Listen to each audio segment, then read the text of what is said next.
what's going on YouTube, man? It's your boy Action Jackson, and in today's video, man, I'm going to be giving you guys my keys to beating Minnesota on Sunday night, man. Hey, man, let's get it. Let's go. So I know it's been a very long time since I posted. I didn't post the entire time the Cowboys had a bye week. There has been a lot of drama that went down. Like, we put Brent Urban on IR with he has some sort of strained pec or something like that, peeled on IR. Maurice Kennedy has a quote-unquote concussion that's going to put him out for 3 weeks. You know, we obviously put Brent Urban and Maurice Kennedy on IR because we have to make 2 roster spots. Well, 3 now, because now we're having Lel's coming back. That was another sort of piece of drama news. Lel Collins won't be starting at right tackle. He's most likely going to be starting at left guard. We'll have to see we'll just have to see everything on Sunday night. Nothing's really confirmed on how the depth chart's looking like. The only thing they noticed was that Terrence Steele is going to get started at right tackle, and there's going to be competition for at left guard between Connor Williams and Lel Collins, and I believe Lel Collins is going to win that matchup. But we have Bossman Fat, a.k.a. Kelvin Joseph. He's coming back into the lineup. He's going to be getting some reps. We saw Michael Gallup. He's getting some reps in. They were saying he's looking real nice in practice. Tristan Hill is coming back.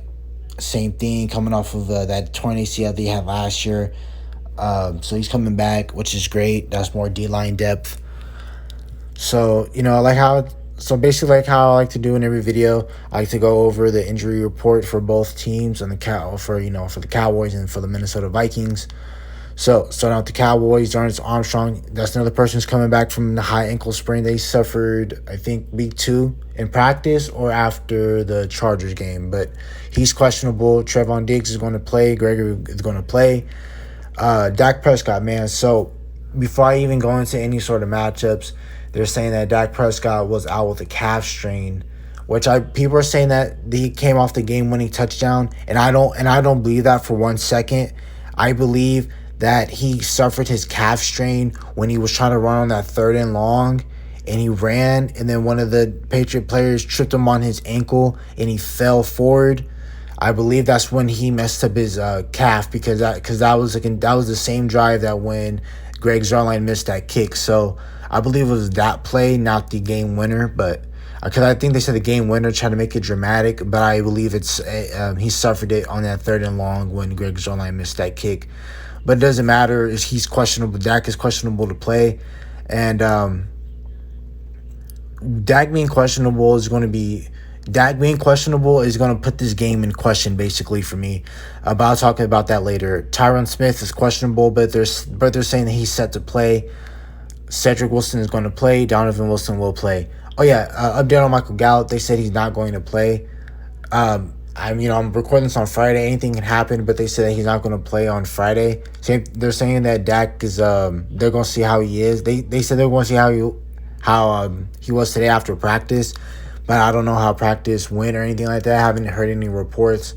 So I think we'll most likely either know Saturday or early Sunday morning. So we'll know in the next couple of days if Dak is going to be playing for us or not. And Michael Gallup, Michael Gallup's not going to be playing this week, but we might see him next week, I believe, when we play either Denver or Atlanta, one of the 2 teams. So that's the injury report for the Cowboys. Vikings, Anthony Barr is going to play. Ben Elfison will play. Patrick Jones II will play. Doubtful. Alexander Madison will play. Michael Pierce, a run stopper, he's out. Adam Thielen is going to play. D.D. Westbrook is questionable, and Peterson, he suffered. I don't know if you guys were keeping up or not, but he suffered a hamstring injury against the Carolina Panthers the same week when we played the Patriots, and we both had a bye week at the same time. So right now, Patrick Peterson is not going to play because he on IR. He has to miss 3 games. So since he played that game, and they put him on designated IR or whatever after that game, he's going to miss this game for sure, and then the 2 games after. So this right now is the injury report for Dallas, and then I'm about to give you guys my key matchups and my keys to beating Minnesota on Sunday night, man. Let's get it. All right, man. So look, I don't know if Dak Prescott is going to play. If Dak Prescott is going to play, my keys are going to be the same. But I just think that you're going to tell a major difference between if Dak is not in there between when Dak's in there. When Dak is in there, our offense is going to be obviously where you're ranked at in the NFL is going to be number one. It's going to be really really tough for Minnesota. I believe this is going to be another one of these games when Dak is playing. If Dak plays, it's going to be one of these. It's going to be like the Carolina. It's going to be one of these overhyped games where you're hyping up this certain team and you think that their defense is elite, but their defense is solid. It's not great. It's not, it's not great. It's not even in the top five in any sort of category. They don't have Patrick Peterson, so outside of Patrick Peterson, he's been playing well, really well. You know, moving, changing scenery from Arizona going to Minnesota, he's been looking really, real nice. So, with that, their secondary is going to be trash. And if Dak is playing, we're going to air it out on them. And that would be my opinion if Dak is playing. But right now, I'm just going to, I'm skeptical. I really want Dak Prescott to play, but I'm in my mind looking at it as if Dak is not going to be playing on Sunday night. So, man, let's go into the first key. Run the ball, play keep away. We have, assuming that Cooper Rush starts, Cooper Rush is not that great of a quarterback. He's not that great of a quarterback. I'm not even going to hype it up and trying to lie to any of you guys. I'm not lying to any of my subscribers. I have no trust at all in Cooper Rush for us to win this game. But I think one thing that we can do is that run the ball. The Vikings don't have Michael Pierce. They sell Dalvin Tomlinson, Everson Griffin, and Danielle Hunter on the D line, but they're also 26th ranked against the run, which is really, really, really bad. I mean, it's not super horrible, but you're only on the 6 spots away from being the worst in the league. So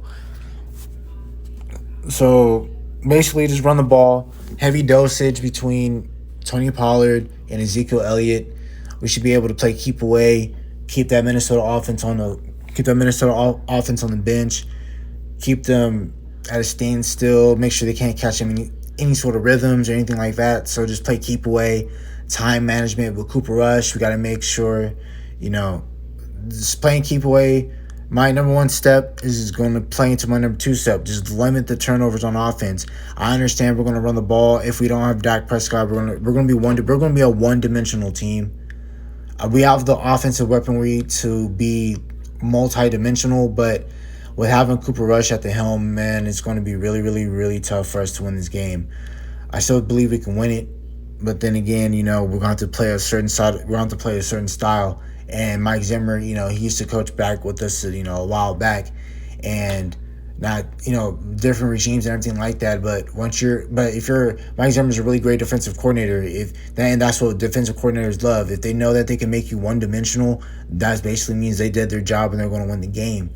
And they're all, so since they have Cooper Rush in there, we can only do so much, and that's run the ball and play time management. Get them out on bootlegs, sprint outs. Rolling out the pocket once we have the run game situated, because you get them out the pocket, you get them in rhythm throws. Backup quarterbacks, they need that.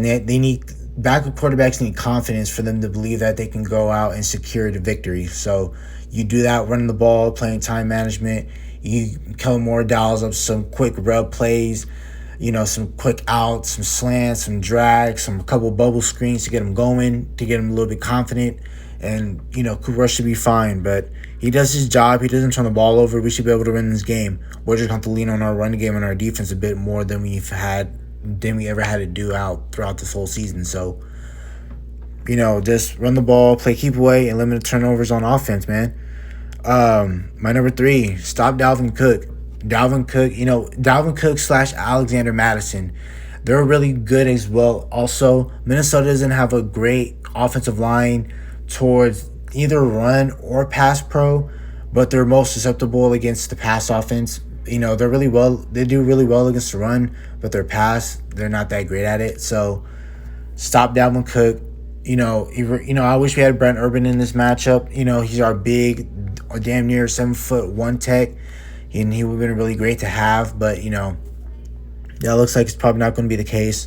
So, We got to make sure that we just stop Dalvin Cook slash Alexander Madison. Make sure make sure those two backfields don't get going. And then they're also in a traditional type of offense, like back '90s, early 2000s, early 2010s, where that they have they have a fullback in their offense. There's like very few offenses now that run with fullbacks, and they're one of those. CJ Ham is a really nice fullback. I know they don't do stats for fullbacks or anything like that, but he's really solid. He also carries the ball as well, so you got to watch out for that entire backfield because CJ Ham can get a carry, Cook can get a carry, Madison can get a carry. Then they can do some jet sweeps with Justin Jefferson, Adam Thielen, Osborne. They can do so many different things on that offense. So stop Dalvin Cook. Same thing. Anytime we're playing these big time wide receivers, man, you want to limit the big plays. Kirk Cousins has been playing like one of the best. He's been playing like a top 10 quarterback this season, man. Like, he's no slouch. And, ever since that Arizona game, I believe they're undefeated. They're like 3-0, 3-1, something like that. So they've been playing pretty well.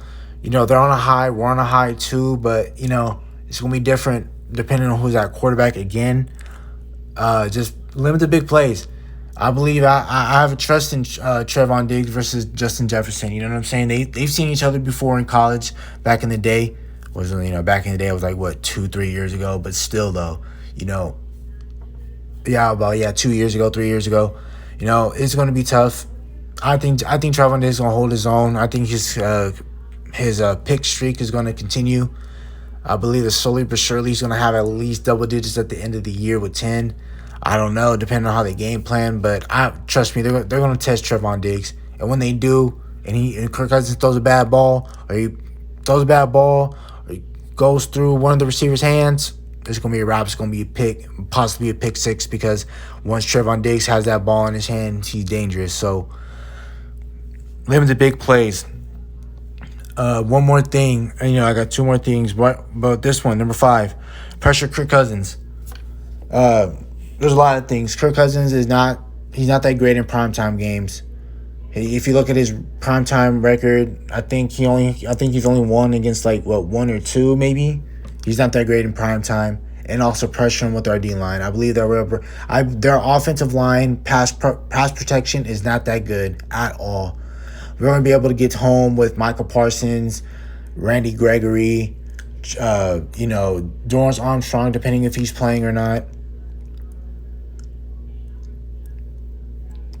Also, Digizua, Tristan Hill, they'll also be able to generate and gain pressure and be able to sack and pressure Kirk Cousins, man. Kirk Cousins, once he has pressure in his face, he's a totally different quarterback. That's how it is with a lot of different quarterbacks. The pressure really gets to Kirk Cousins a lot more than some of these other quarterbacks.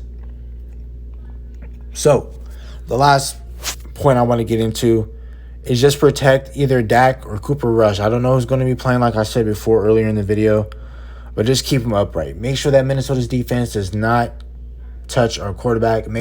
I believe that our offensive line might be better this time around, but this is what I'm saying as terms of the offensive line. If Terrence Steele can hold his own against Danielle Hunter, and Danielle Hunter, trust me, he's a top 5, top 10 pass rusher. He holds his own, bro. Then we're technically gonna have the best 5 because you're gonna have Low Collins at left guard, Tyron Smith at left tackle, Biotis at center, Hall of Famer All Pro at right guard with Zach Martin, and you have Terrence Steele who can hold his own against Danielle Hunter. This is gonna be a real scary sight. And I just don't think that I think that Cooper Rush or Dak will really succeed. Dak's in there, he's going to easily drop 40. Cooper Rush, he can drop around 20, 25, 20, 24 points. Keep within reach, but, we're still going to come out with the W with Cooper Rush in or Dak. Dak wins. I'm not even worried about this game, but I'm really worried right now with Cooper Rush. So I'm not going to, like I said again, I'm not going to sit up in here and lie. YouTube or some other Cowboy content creators, they might try to, have this false sense of hope that they have Cooper Rush in the game. They think that we have an equal amount of chances if we have Dak in. Dak is a total game changer, and we knew that. So basically, just keep any quarterbacks upright. Dak's playing. Don't do no dumbass quarterback draw powers. Don't do none of that. Keep him upright. He has a calf strain. We don't want nothing more serious. Cooper Rush, same thing. Don't do nothing. Cooper Rush doesn't really bring you much mobility, but still keep him upright. You don't want him getting flustered. And once, he's a backup quarterback, doesn't have much starter experience. You put pressure on him, bro, he's going to fold. So, other than that, man, I believe we're going to win, we're going to win either way with Cooper Rush or Dak. We beat Dak. It's not going to be that close of a game, but we play with Cooper. It's going to be closer than what we expect it to be. So, those are my 5 ways of how we can 5 ways on how we can beat Minnesota, man. I hope you guys enjoyed the video. On Sunday, of course, I'll give you guys my reaction after the game. Hope you guys have a nice Halloween. Stay safe out there, man. Have a nice day. Bye.